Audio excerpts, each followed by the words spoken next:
presenting on the McAppy project, the McAppy report, under the title Laboratory of Social Architecture. Yeah, social interaction. Yeah. Okay. Okay, thank you. Please join me in welcoming Tanja. Thank you.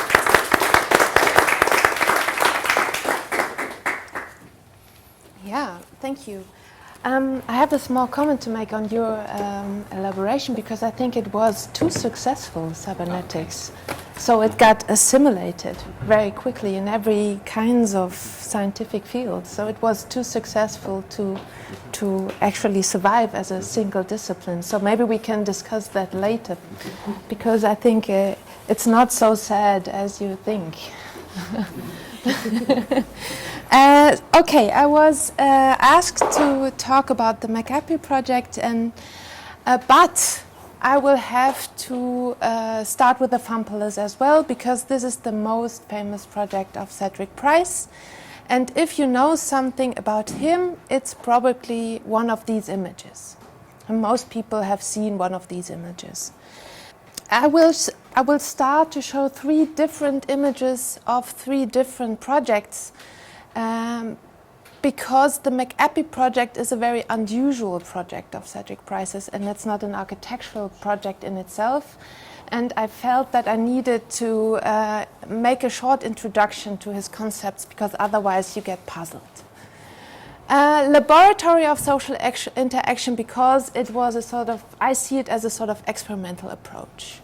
So the Fumpolas, we've heard many things about it. This is a collage of 1964 of one of the designs of the Fumpolas. It had more than one design, and they all looked very different. And actually, after this big design, they did very small scale designs too. And as I understood the Fumpolas, and correct me if I understand it correctly, the building was meant to be rebuilt itself by the wishes of the users and by the help of various technologies available, and it was to bring pleasure, creativity, and education to all people at all times. And I think this is important.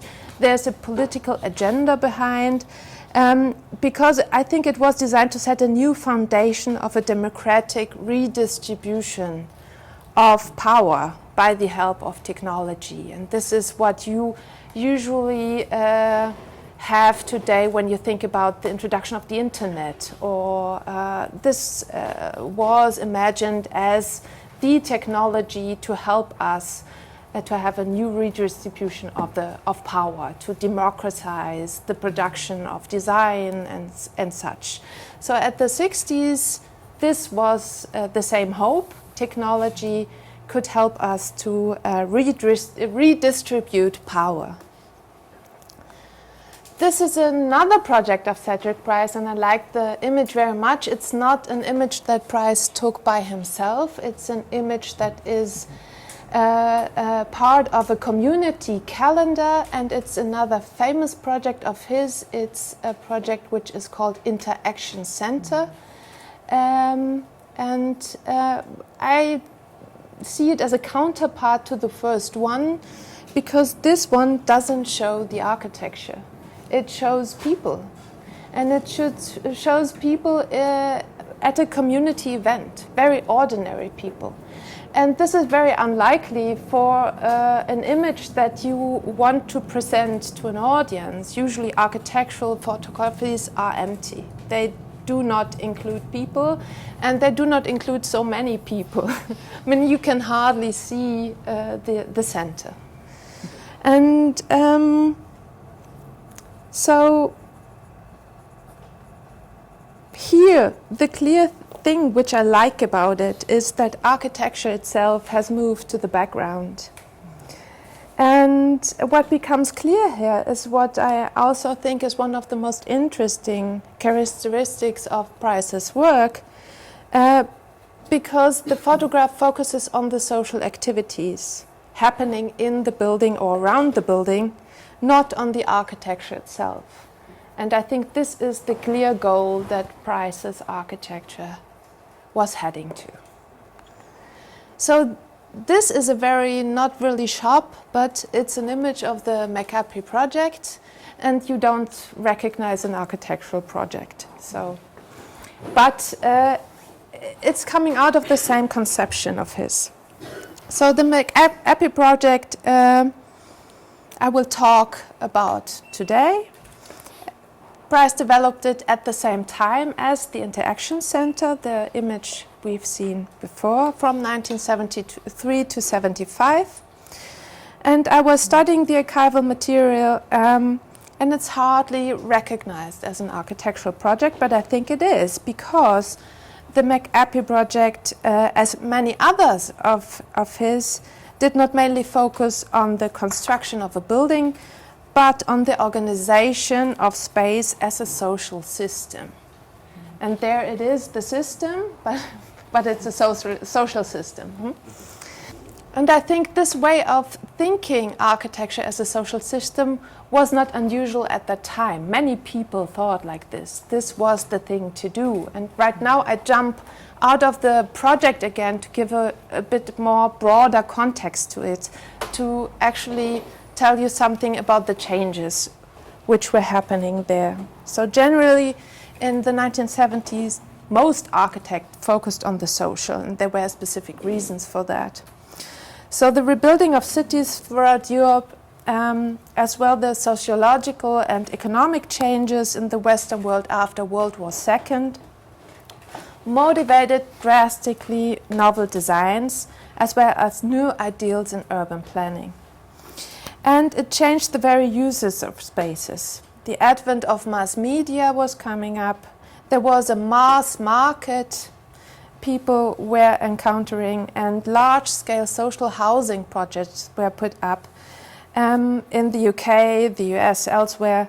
And this is actually when the term mass media was really, mass market was really coined. So this was the beginning of the mass society for everyone. There was the emergence of the service sector and the information-based economy. So you could actually watch the Americans making their first steps on the move. You could watch that on TV. And this is something media was made possible. So the change to the information-based economy, to me, necessitated a radical reappraisal of urban planning strategies, because top-down approaches were replaced by taking into account the individual and its specific needs and wishes. After all, while technological progress brought amenities such as the private car, most people could afford a private car for the first time in their lives, and there was an increasing degree of automation in industrial production, which allowed industrial workers leisure time. So that was the first time they had spare time. They didn't have to work 60 hours in the factory. They had to work like 40 hours in the factory, no, 42 or 48. So there was spare time. Actually, there was leisure time. This was the beginning of the leisure society as well. So many things changed for the individual, and that changed the way you perceive your environment. But on the other hand, what changed here too was that the individual got a consumer. So you didn't approach your environment actively. You didn't have to garden to grow your own food, but you could buy it in the supermarket. This was, on the one hand, an advantage. On the other hand, it left some people very empty in terms of what to do with their time and how to spend that productively. So this is the backside of it. And I think that led to a certain uneasiness towards, for example, modern mass housing projects, where you actually are, in the end, the consumer of your own living environment, but you're not actively involved in the production or in inhabiting it. Okay. So that also was connected with the sort of bird's eye view architects used to have on these big housing projects. And whereas the motivation remained to shape and improve the surroundings for the people, the impersonality of these top-down approaches, especially the state-driven programs, the huge new town programs that were run in the 50s until the 70s in the UKs, they did not allow for local particularities or everyday lives. So what architects and planners invented was a very interesting term, which is the user. So there were no people living there were users living there. And to bridge the gap between the private interests and the public concerns here in such projects, they hope by gathering statistical information, and here science gets involved, to get close to what people might want there. The user was actually a sort of abstract figure of statistical information gathered to actually getting close to what people might want in their living environments. So there was a sort of abstraction going on there.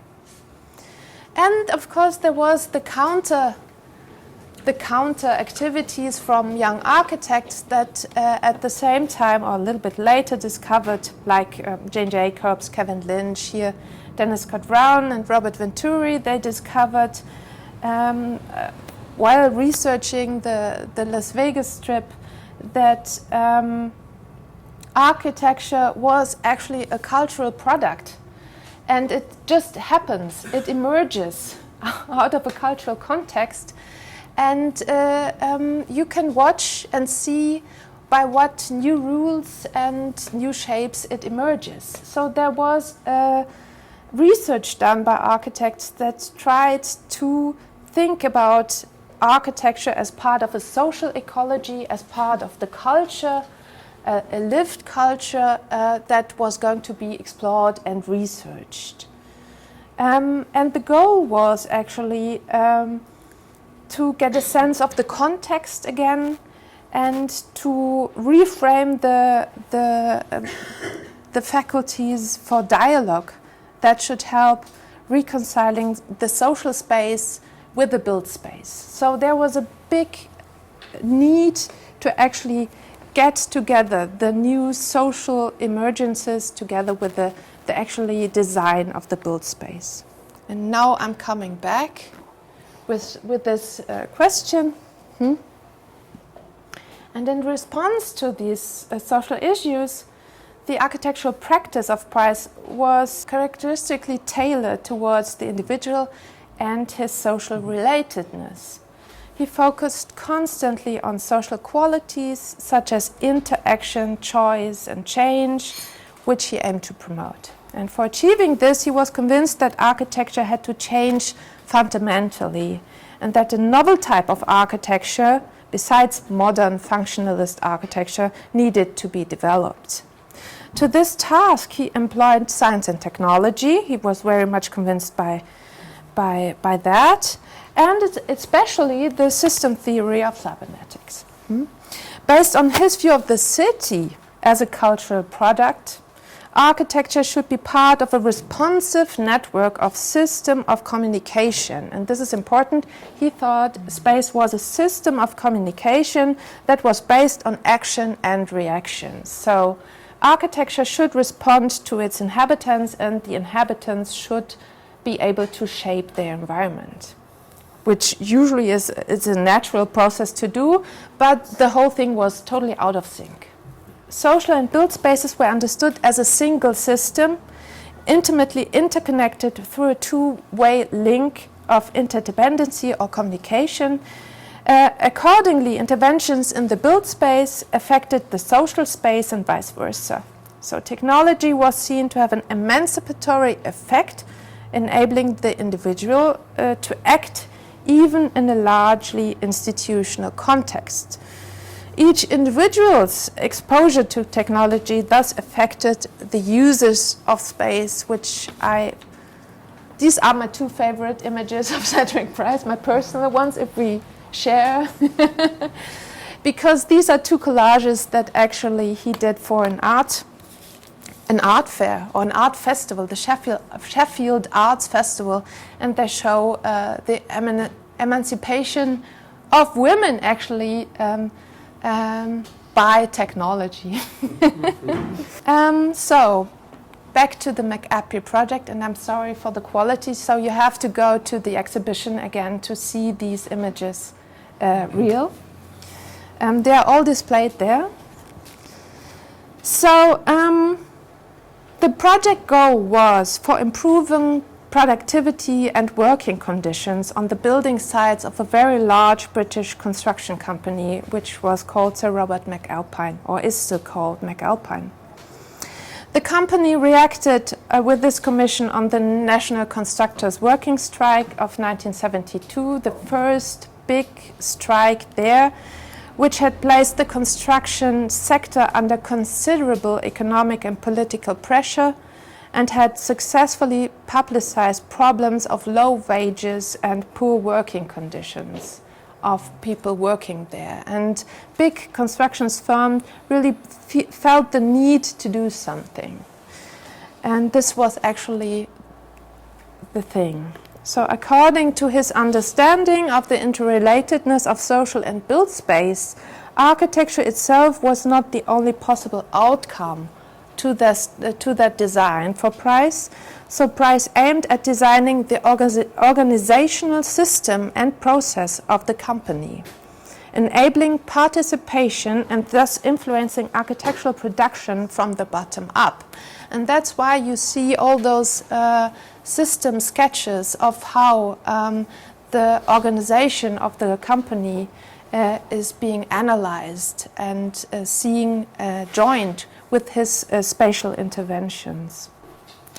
So in the new understanding of the social and economic changes, they were accompanied with a big shift from the industrial to the information society. In particular, there was a new conception of work introduced. In the 1950s, work had still been evaluated primarily by the terms of performance and yield. So only well into the 1970s, social scientists and policymakers in Britain came to regard workers' satisfaction as an important precondition for the quality and cost-effectiveness of work. So taking into account people's emotions as well as their behavior, these results had a decisive influence on the redefinition of work, productivity, economic viability in the beginning of the service society. And Price was very much aware of it. These were one of the books he was actually collecting while researching the topic he was on. So to each project there is a vast archive of 1,000 topics. So I'm hurrying up. At the same time, the sociologist Tom Burns developed the concept of micropolitics, constituting a new organization model that emphasized individual choices and human interaction as criteria shaping the working environment. In his various studies of the organization of companies and the effect of communication technology on management, he distinguished two systems, a mechanistic system and an organicistic way of how to organize and how to run a company.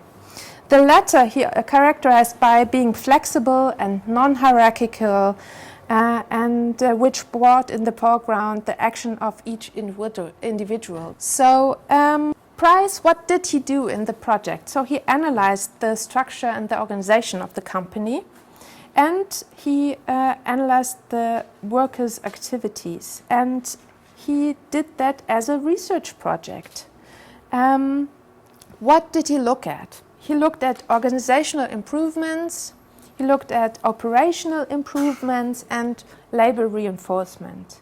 And he started with an overall analysis and the organization of work and the different stakeholders, and then moved on to a site analysis. So he did an analysis of work in progress on one of a building site of a construction company, and then introduced improvements on all three levels to identify actually if they would change the organization and the quality of work or the satisfactions of the workers working there. And he looked at the building site as a closed system. So this was his mice labyrinth, as you would say, or his experimental field, which he studied and which he changed. This was his experimental setting, as you will. And for a period of over a year, he did various analysis, and he introduced different things like the portable enclosures program, which was designed to improve the quality of work by long-term interventions like containers, change of work routines, communication processes, and he introduced a system which was called PAL, which I think stands for Protective Clothing, Alimentation and Learning, which addressed psychological issues, physiological issues of labor, and concentrated interventions on short-term, such protective clothing and advanced training. And he organized it by time. So he really organized the process of work and the various long-term and short-term impacts. So to sum up, I think this reflects a novel understanding of the role of the architect, who moved from being primarily a designer to being a moderator of social activity. His job was to identify the various demands of the work on site and the workers' needs, and to determine how they would relate to each other in time and space. Moreover, the architect was charged to provide the imagery that illustrated not only the construction, but its use to laymen. And that's how he did that paper models, to actually show layman workers their possibilities of choice and organization. So a whole new way on how to communicate it. So my last comment, and these are actually shown as well in the exhibition, I think is that in the McAppy project, the construction worker was both the central object of investigation as well as the fundamental actor, whose actions influenced the construction site and thereby the work culture within the company. Through transfer of knowledge, improved communication and small-scale interventions, Price made dialogue a fundamental principle of a more democratically structured organization. And I think this is a reflexive approach to design, which emphasized the link between material resources and the possibility of individual action, which I think is quite a novel thing, and which I think explains why not all projects that Price did are architectural projects, and not all outputs are actually the ones we are used. To me, the output of the McAppy project is this one, which is a report of actions that actually one can take out right now and could apply it to a different site, to a different working environment, and actually see their effects in place. So to me, Price, to sum up, is an architect of a system, a social system, and not an architect of monuments.